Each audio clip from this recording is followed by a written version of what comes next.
Del Evangelio según San Marcos. En aquel tiempo, como la fama de Jesús se había extendido, el rey Herodes oyó hablar de él. Unos decían: Juan Bautista ha resucitado, y por eso los poderes actúan en él. Otros decían: es Elías. Otros: es un profeta como los antiguos. Herodes, al oírlo, decía: es Juan, a quien yo decapité, que ha resucitado.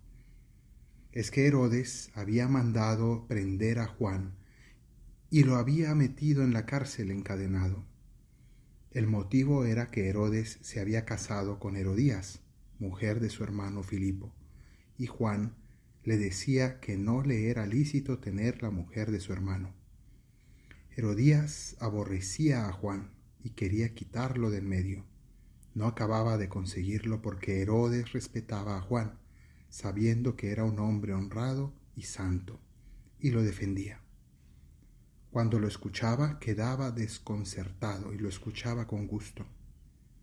La ocasión llegó cuando Herodes, por su cumpleaños, dio un banquete a sus magnates, a sus oficiales y a la gente principal de Galilea. La hija de Herodías entró y danzó, gustando mucho a Herodes y a los convidados. El rey le dijo a la joven: pídeme lo que quieras y te lo doy. Y le juró: te daré lo que me pidas, aunque sea la mitad de mi reino. Ella salió a preguntarle a su madre: ¿qué le pido? La madre le contestó: la cabeza de Juan el Bautista. Entró ella enseguida, a toda prisa, se acercó al rey y le pidió: quiero que ahora mismo me des en una bandeja la cabeza de Juan el Bautista. El rey se puso muy triste, pero por el juramento y los convidados no quiso desairarla. Enseguida le mandó a un verdugo que trajese la cabeza de Juan. Fue, lo decapitó en la cárcel, trajo la cabeza en una bandeja y se la entregó a la joven. La joven se la entregó a su madre.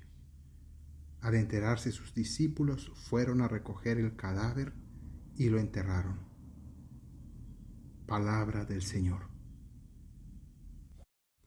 El Evangelio de hoy de nuevo comienza hablando acerca de las opiniones e impresiones acerca de Jesús, y hoy nos presenta lo que pensaba Herodes acerca de él. Herodes tenía un cargo de conciencia terrible porque él había asesinado a Juan el Bautista, de quien era admirador, y hoy nos explican esa extraña circunstancia, que aun siendo su admirador, también fue su verdugo, su asesino. Y entonces, como tenía ese cargo de conciencia, pensaba, después de oír todos los milagros de Jesús, que en realidad era Juan el Bautista resucitado. De hecho, cuando después Jesús preguntará a sus apóstoles: ¿quién dice la gente que soy yo? Entonces él le responderán: unos dicen que eres Juan el Bautista, otros que eres Elías o uno de los profetas. De nuevo aparecen estas mismas opiniones que hoy se nos relatan al inicio de este Evangelio. Pero vayamos a ese episodio macabro que se nos narra hoy, terrible, porque hoy el Evangelio nos narra la vida decadente y perversa en la corte. Entra al mundo no solo de la riqueza, sino del exceso de riqueza y del exceso de poder, donde se da todo tipo de pecados en su máxima expresión. Y así vemos cómo Herodes, en un momento de fiesta y por tanto de desenfreno, en un ambiente de desenfreno en la corte con sus más allegados y cercanos, está pues sí, en ese ambiente disoluto, y allí está la hija de su amante, prácticamente, de su concubina. Esta mujer que era su cuñada y que después pasó a ser, pues sí, públicamente su mujer. Y entonces él pues ya vivía todos esos desórdenes. Y al ver en este caso a la que vendría a ser, entre comillas, su hijastra, bailar de manera poco decente, él pues pierde todo control de sí mismo, de sus pasiones, y le promete darle cualquier cosa. Y entonces, como se nos narra aquí, esta mujer, la mamá, que se llama Herodías, la amante de Herodes, odia, aborrece a Juan el Bautista, que está encarcelado. Herodes lo tiene encarcelado porque está hablando en contra de él, está públicamente diciendo que Herodes está en pecado.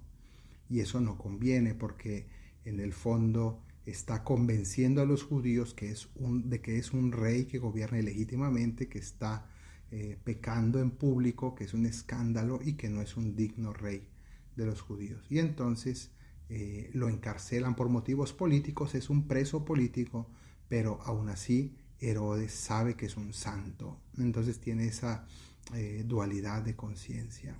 Lo tiene encerrado, pero lo escucha con gusto, dice ahí. Sin embargo, esta mujer lo manipula y sabe cuál es su punto débil. El punto débil de Herodes son las mujeres. Y entonces manda a la hija para seducirlo, que eso es lo que hizo. Y una vez seducido por esta jovencita, él pierde el control y por ahí lo hacen prometer lo que nunca debió prometer. Entonces lo obligan a decapitar a Juan el Bautista, lo cual hace prácticamente en público, en cuanto que lo manda a decapitar en la cárcel y que le traigan la cabeza para exponerla en público a todos los invitados que horrorizados ven llegar esa bandeja, porque están en un ambiente en el cual tienen que aplaudir todo lo que haga el rey, incluso este asesinato vil y esa escena sangrienta y macabra, la tienen que aplaudir. Y ese es el ambiente que se vive en las grandes esferas de poder, donde se aprueba el asesinato de los niños no nacidos, de las leyes de la eutanasia, del aborto y de tantas otras, con tal de permanecer en los círculos de poder. Y así es como sigue funcionando hoy el mundo. Y esta chica, jovencita, va, recoge esa cabeza ensangrentada, la lleva a su madre orgullosa, y esta otra mujer la recibe feliz de haber acabado con su adversario, aquel que denunciaba sus pecados. Por tanto, vemos esa confrontación entre el mundo de la maldad, del poder, del dinero, del placer, en contra de la figura de la verdad, de la austeridad, del amor a Dios, de la rectitud que representa Juan el Bautista. Y es una victoria momentánea. Y así en el mundo también, el mundo del poder vence muchas veces porque tiene mucho poder y sin embargo no tiene la última palabra. La última palabra solo la tiene la verdad del Evangelio. Pidámosle al Señor que nos conceda ser fieles a su palabra y a nunca desanimarnos. Que así sea.